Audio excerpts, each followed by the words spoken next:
This is House Planning Help episode 45. Hello, I'm Ben Adam Smith, and this is the podcast for you if you want to build a new house or to retrofit an existing property, because I'm exploring what houses we should be building in the 21st century. My personal goal is to create an energy efficient home before I turn 40 in August 2016. So coming up today, why are more people not retrofitting their homes? It's a debate session, and this is taken from our recent Google Plus Hangouts. But before we go into that, I have an announcement, and that is that this podcast is now a weekly podcast. Round of applause, please. So nothing much changes, really.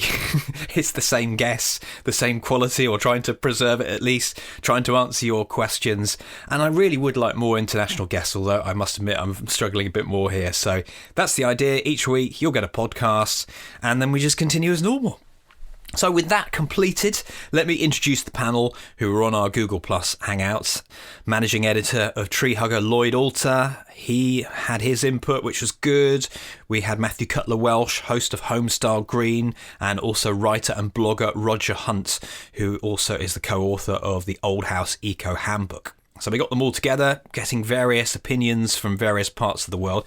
And retrofitting on the surface, it does make sense, doesn't it? Why wouldn't we all be doing it? Trying to upgrade our properties, to make them more comfortable, to make them cost less to run. So that side of things, it's all good. But clearly there are some barriers, and that's what this discussion was all about.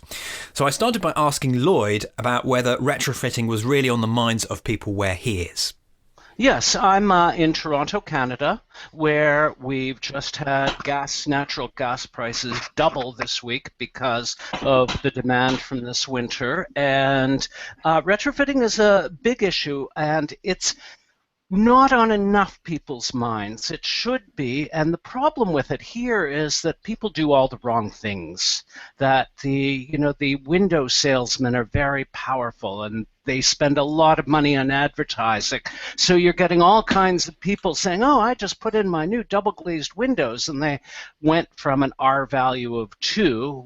I'm using American R values here, to an R value of 3 or maybe 3.5. Double nothing is still nothing. And they're missing the big things, the important parts of it.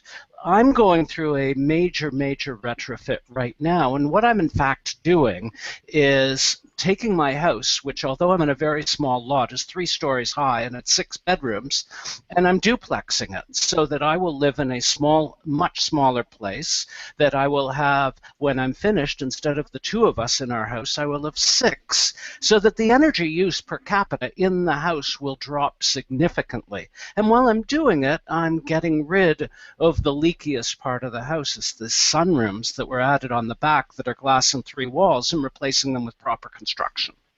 But I'm going at the sort of almost energy density of the house per person, rather than saying, "Oh, I'm changing the windows and I'm adding insulation and I'm doing all those things that are going to ruin the character of my 100-year-old house." Well, some of those are quite interesting. We might have to delve into that a bit later on. Also, how much you've spent on that. I'm not telling you how much I've spent on this. Oh, I'm embarrassed. But let's have a check in with Matthew Cutler Welsh, because I know that out in New Zealand it's a very different situation, isn't it? Well, it is, but we've talked a lot about the fact that I believe strongly that across the world we have more in common than we do in difference. And so I think there are a lot of commonalities. We're a pretty small place down here. We only have 1.6 million houses in the whole country. Research a few years ago, about 5 or 6 years ago, suggested that 1 million of those existing 1.6 million houses were essentially below standard. If you looked at World Health Organization requirements for those houses to maintain a reasonable temperature, 1 million of those are substandard, essentially. So that says that there is a lot of need to retrofit houses, and those houses should be retrofitted and remodeled, but whether or not that actually happens, I think it comes down, we probably should talk about what retrofitting actually is and what it isn't. And Lloyd alluded to it there, we have a lot of people who spend in the region of maybe $3,500 up to $5,000 per year on stuff in their house. But that might be adding a deck, or it might be redoing a bathroom.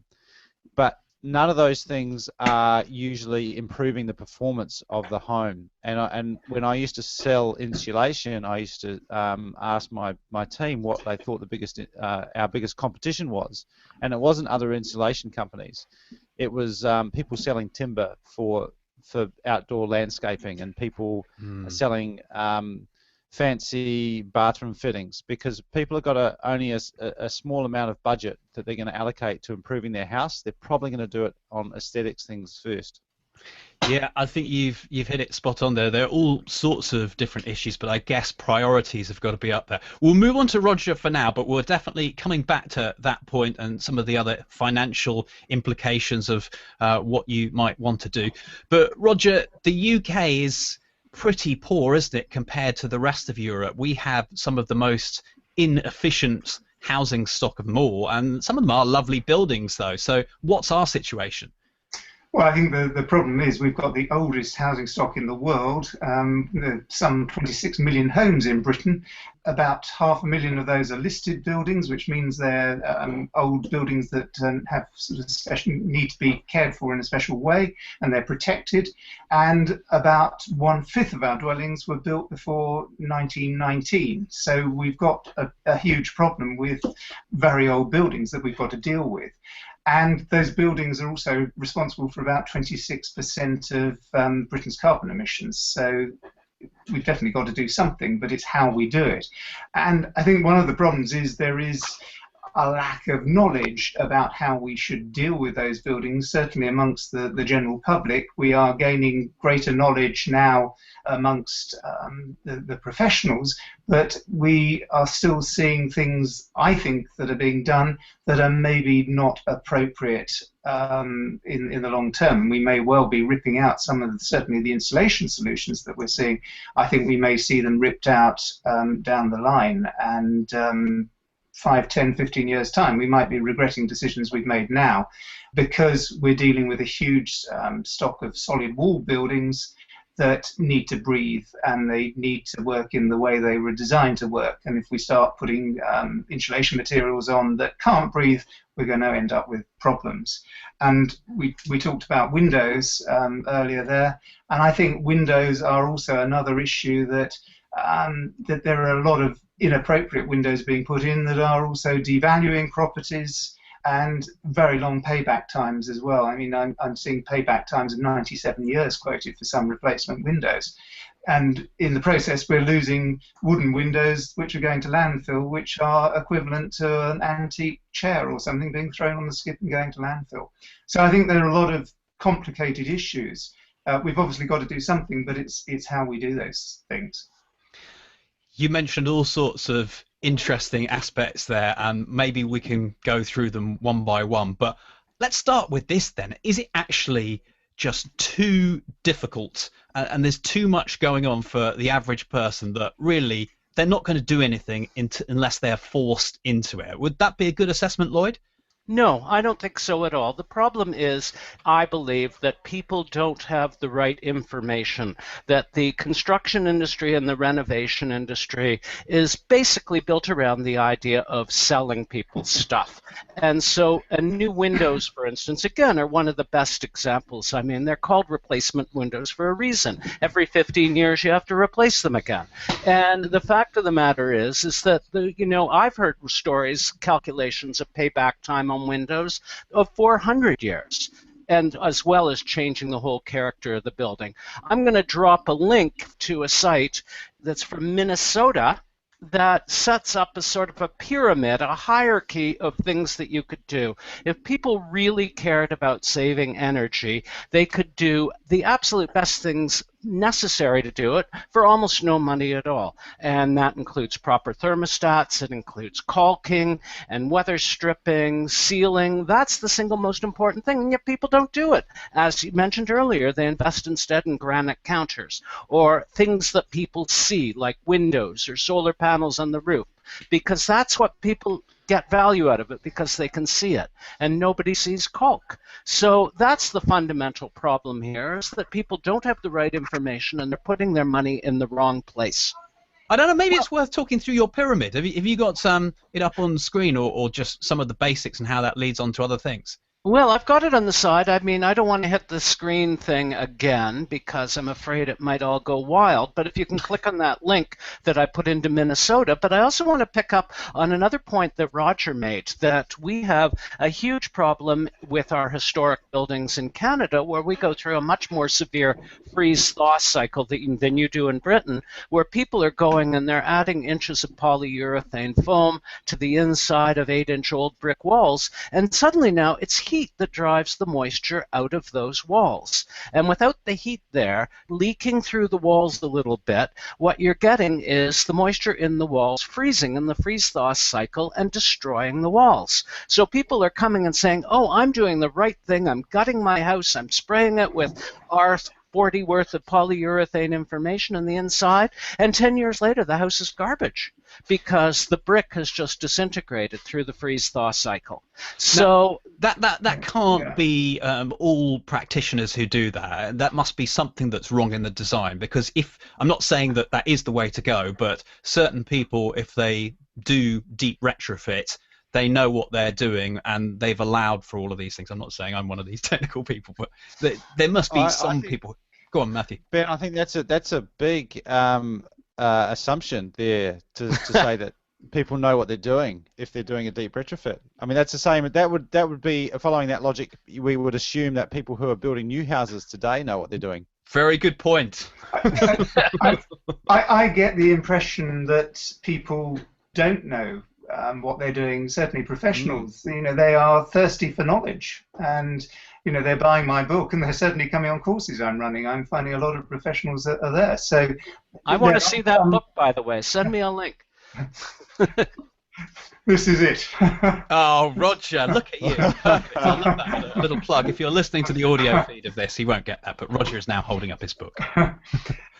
I certainly think there are people that want to have that knowledge, and there are people coming and trying to get that knowledge.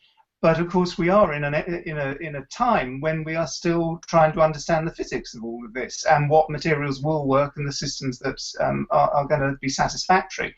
And I think the other problem we have to think about, you're talking about the problems on the outside of the building with freezing and so on, but there's also the problem of the health issues that are going to happen inside the building. We're going to get molds and those sort of things if the retrofit isn't done properly and if adequate ventilation isn't put in, because we're telling people to block up all the holes, but then if they block up the holes, there's no ventilation. So we've got to have controlled ventilation in that building. And explaining that, it's quite a hard thing to explain that we're stopping the drafts, but then we're putting a vent in the wall. So it is a complicated thing to understand. This is absolutely, I've seen this problem in the States. It's a huge problem where everybody says, save energy, seal your house, save energy, do this, and they don't have a legal requirement in their building codes for heat recovery ventilators. At least in Canada, all new houses that have to be sealed to a certain letter, it's a legal requirement to put an HRV in. In the States, people are sealing their houses, then they're filling them up with all this plastic stuff and formaldehyde and things like that, and they wonder why people are getting sick. I mean, it's a total picture where you have to have knowledgeable people who say, yes, if you seal it up, you can only insulate to this degree because we have to allow this much heat. Yes, if you seal it up, we have to provide mechanical ventilation. Yes, if you seal it up, we've got to use healthy materials. There's a whole picture, and there are very few people out there, frankly, who get it. And if I tell people these things, sometimes they look at me like I'm crazy. What, you're saying I shouldn't seal my house? Now, going on to finances for a moment, I think that it's a big issue because people are not going to prioritize this. Matthew, you said this earlier, that it's actually, when you have the money, are you going to spend it on your house? And if you are starting to become worried about heating bills, etc., do you think people will go down the route of actually, well, I'll downsize instead? Oh, no, I think that'd be way too drastic, downsizing. I think there are 2 points there. One is having the money, and then secondly is what you do when you have the money. And it's an interesting. I was just talking about this with my wife because we basically we got access to $500,000 to purchase our house. Right now, we would struggle to get access to $5,000 to do an improvement of some type because we've got. I'm the only one working. We've got 3 kids. they're going and doing things like swimming. So we don't have a lot of disposable income as a household. And so there's this dichotomy between the debt that people accept when they're going into a house or purchasing a house. They have this huge amount of money, yet day to day or year on year, it's very few people who actually have a significant amount of money or structure things in a way so they get access to money. So getting access to the right money in the first place, I think, is the first problem. Then secondly, what you actually do with that money and the choices you make, the priorities you make to spend on that money. And there's just so much stuff out there that you can buy, not just in the home improvement, but let's face it, we're competing with flat screen TVs and all sorts of other toys and gadgets, and chalking, insulation, draft proofing. Can you think of anything less sexy to buy? Right. I think there's one thing though that is worth bearing in mind, and it's important that people do this however they're going to do their retrofit. They work out what the sort of roadmap of their retrofit is. You don't have to do a retrofit all at once. You can do it in stages, but as long as you know what those stages, you might do it over 10 years, but you plan those stages, that what you're going to do over 10 years, so you're not undoing something you've already done. So you can start off by sealing the gaps in the floorboard, which is a job that takes a Saturday morning to do a room, and that's a very cheap job. You deal with the heating system, which is often something that is really energy inefficient, and then you move on to things like wall insulation and so on later, and maybe actually wait until you're either doing major work or we actually know a bit more about things like wall insulation and the impact of those things. So I think there's a lot we can do that doesn't cost that much at this early stage. Roger, I'm interested in your experience. Is there a market for people providing that roadmap as a service to the market? We do have some companies now doing that. They'll go and do an assessment of your home, and they will then give you all the options and the possible solutions that you can do, and the prices and how they relate to each other. So yes, it is. Is this the Green Deal though that we're talking about? Because this has been a massive flop in the UK. No, this isn't the Green Deal I'm talking about, and I think the Green Deal. I'm not going to comment on whether it's a flop or not, but I think I think it has actually been good because it has raised awareness, not necessarily amongst the public, but it has raised awareness amongst professionals, because they are looking at solutions. And it's also, certainly in the old building world, the Green Deal has raised huge awareness amongst the sort of old building specialists, because it's made them think how you can actually retrofit older buildings. Our equivalent program, Warm Up New Zealand, has also done the same to raise awareness. The general public now know what R-value means. And 2-3 years ago, that wasn't a common part of vocabulary for general people, but anyone who goes into a hardware store, you to ask someone on the street now, they'll know the term R-value, they'll know what it means. And that's purely, I think, a result of the government putting up some money for insulation in New Zealand. So do you think that we'll get to a point where there is a big trigger that everyone is wanting to do this? Lloyd, is that something that you think will eventually come onto our radar, or am I dreaming?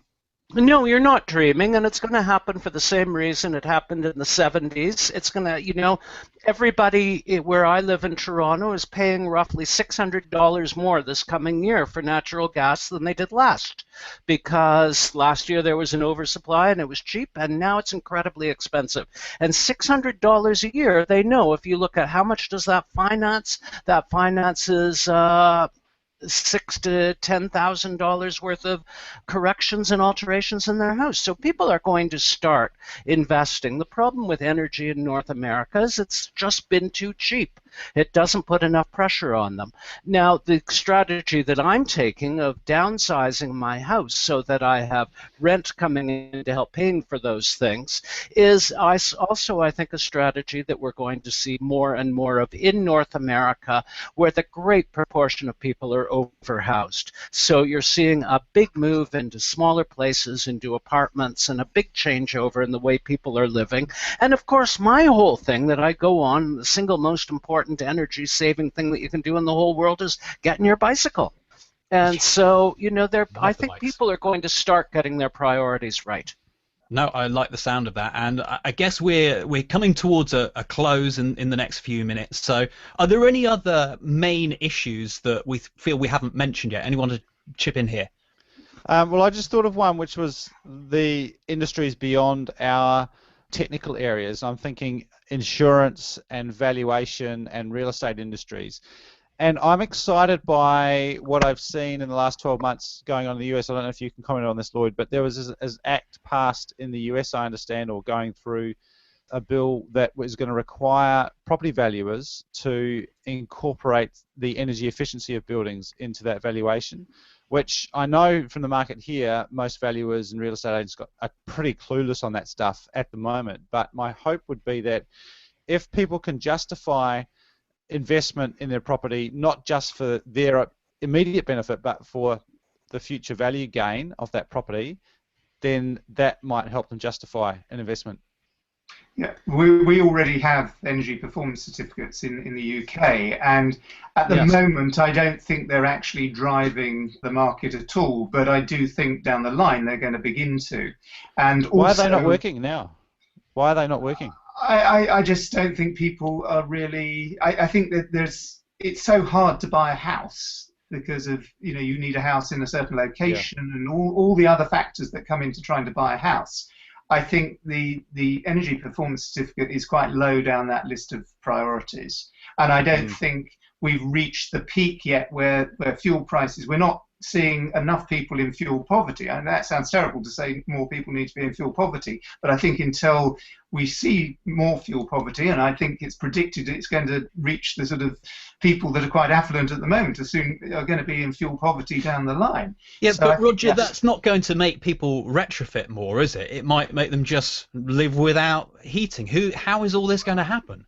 I think it is going to start making people retrofit, because if they're having to, trying to sell their house down the line, they are going to see it as a way of, like you put a coat of paint on a house, you're going to see retrofitting is something that helps that. The other thing that's coming in the UK, I think it's 2018, if you rent out a property, it is going to have to reach certain minimum standards, energy performance standards. So that is also going to drive that bit of the market, the rental market, which actually, of course, is a growing market in the UK. Well, let's wrap up there then. If we have a final thought from each of us as we head down the line, I certainly think it will get to the point where we do want to retrofit, or my only concern would be that we try to move into that property rather than do it ourselves, because we don't want to do that. But yeah, there has to be some form of value attached to having an energy efficient home. Lloyd, any thoughts? Well, it's getting harder and harder to do small renovations. For instance, where I am, I have a very, very good green carpenter who knows all the right moves. But for me to get a building permit, I had to provide proof that the place was examined for asbestos. I had to provide all kind of protection for the twigs they call trees around my house. It's getting very, very difficult to do things because of a lot of helpful and appropriate restrictions on how people work. Where it used to be, you could just go hire anyone, go bash out the wall, go do this and do that. So I think that the whole question of professionals who know what they're doing, of proper training, being an architect, being the former head of the Architectural Conservancy of Ontario, fighting to save old buildings and to make sure they're renovated properly, I think the single most important thing that I can say is, for God's sakes, if you're thinking about doing this, hire a decent, trained professional. Matthew?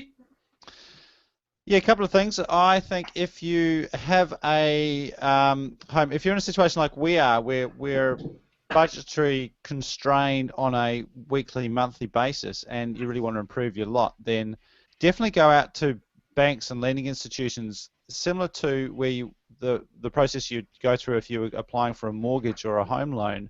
Because I know that in New Zealand there are some banks now who have these things called green mortgages, or a green sort of an extension on your loan. You can actually get some pretty good rates on things that are going to be associated with that asset, which are going to improve it. So that would be the first thing, is look for some funding options.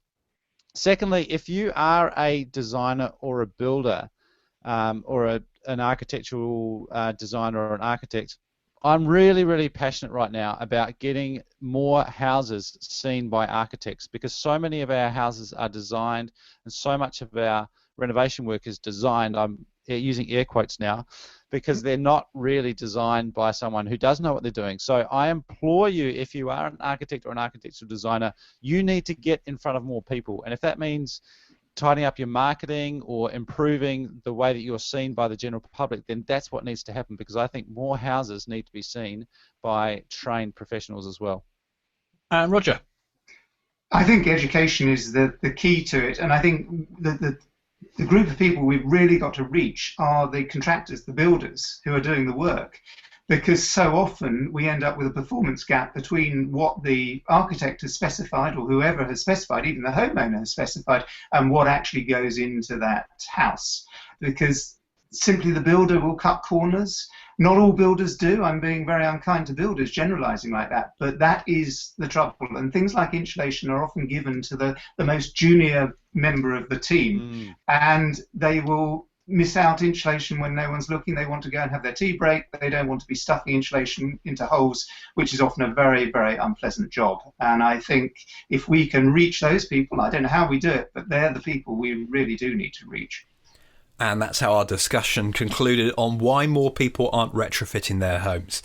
I'm sure you've got some points to make, and you can do that in the show notes for this episode, houseplanninghelp.com/45.